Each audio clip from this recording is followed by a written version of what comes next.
اعوذ باللہ من الشیطان الرجیم، بسم اللہ الرحمن الرحیم۔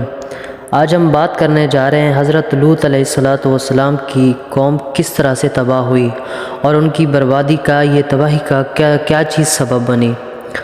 تو حضرت ابراہیم علیہ السلام کے زمانے میں ایک بستی سدوم نامی میں اللہ تعالیٰ نے حضرت لوط علیہ السلام کو اپنا پیغمبر اور نبی بنا کر بھیجا۔ حضرت لوط علیہ السلام کی قوم کے لوگوں کا محبوب مشغلہ چوری ڈاکہ تھا۔ حضرت لوط علیہ السلام نے اپنی قوم کو بار بار سمجھایا، لیکن ان پر لوط علیہ السلام کی وعظ و نصیحت کا کوئی اثر نہ ہوا، بلکہ وہ الٹے ان کے خلاف ہو گئے اور مجبور کرنے لگے کہ اگر تم ایسے ہی نیک پاک ہو تو اس بستی سے نکل جاؤ۔ حضرت ابراہیم علیہ السلام کے زمانے میں ایک بستی سدوم میں اللہ تعالیٰ نے حضرت لوط علیہ السلام کو اپنا پیغمبر اور نبی بنا کر بھیجا۔ حضرت لوط علیہ السلام کی قوم کے لوگوں کا محبوب مشغلہ چوری ڈاکو تھا۔ حضرت لوط علیہ السلام نے اپنی قوم کو بار بار سمجھایا، لیکن ان پر حضرت لوط علیہ السلام کی وعظ و عظمت کا کوئی اثر نہ ہوا، بلکہ وہ الٹے ان کے خلاف ہو گئے اور مجبور کرنے لگے کہ اگر تم ایسے ہی نیک پاک ہو تو اس بستی سے نکل جاؤ۔ حضرت لوط علیہ السلام نے اپنی قوم سے کہا، میں ڈرتا ہوں کہ خدا کا کوئی عذاب نہ آ جائے،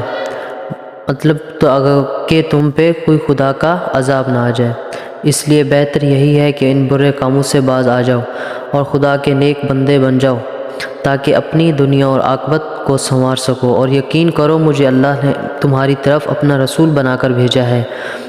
میں تم سے کوئی معاوضہ اور اجر تو طلب نہیں کرا، میرا اجر تو میرے رب کے پاس ہے تو طلب نہیں کرا، میرا اجر تو میرے رب کے پاس ہے۔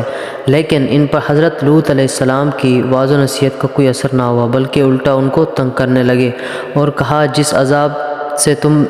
جس عذاب تو روز ہمیں ڈراتا ہے، اگر تو سچا ہے تو ایک دن اسے عذاب کو ہم پر لے آ۔ آخر خدا کا غضب جوش میں آ گیا اور اللہ تعالیٰ نے اس بستی کو فنا کرنے کا پختہ تہیہ کر لیا۔ اللہ تعالیٰ نے عذاب کے لیے اپنے فرشتے بھیجے۔ یہ فرشتے سب سے پہلے حضرت ابراہیم علیہ السلام کے پاس آئے اور ان کو حضرت اسحاق کی پیدائش کی خوشخبری سنائی، اور جب انہوں نے بتایا کہ ہم فرشتے ہیں اور فلاں بستی پر عذاب لانے کے لیے بھیجے گئے ہیں، تو حضرت ابراہیم علیہ السلام چونکہ نیک بندے تھے اور دنیا کی بھلائی چاہتے تھے، اس لیے وہ فرشتوں سے جھگڑنے لگے، ایسا نہ کرو، اس بستی میں اللہ کا نبی لوط بھی رہتا ہے۔ فرشتوں نے کہا، سوائے لوط کی بیوی کے اس کے گھر والوں کو بچا لیا جائے گا اور صبح تک اس بستی کا نشان تک نہ ہوگا۔ تو اس کے بعد فرشتے انسانوں کی شکل میں حضرت لوط علیہ السلام کے مکان پر آئے۔ فرشتوں نے حضرت لوط علیہ السلام کو بتایا کہ ہم اللہ کے بھیجے ہوئے فرشتے ہیں، تم کوئی اندیشہ نہ کرو، صبح تک اس بستی کا دنیا کے تختے پر نام و نشان تک باقی نہ ہوگا۔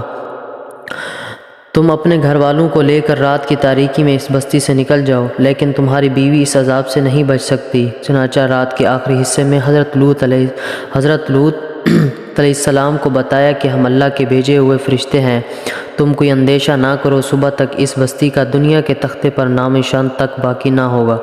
تم اپنے گھر والوں کو لے کر رات کی تاریکی میں اس بستی سے نکل جاؤ، لیکن تمہاری بیوی اس عذاب سے بچ نہیں سکتی۔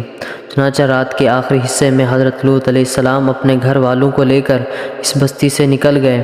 اگلے دن یہ بستی کھنڈرات کا ایک ڈھیر تھی۔ اللہ تعالیٰ نے اس قوم پر پتھروں کی بارش کی اور زمین کو ان پر الٹا دیا۔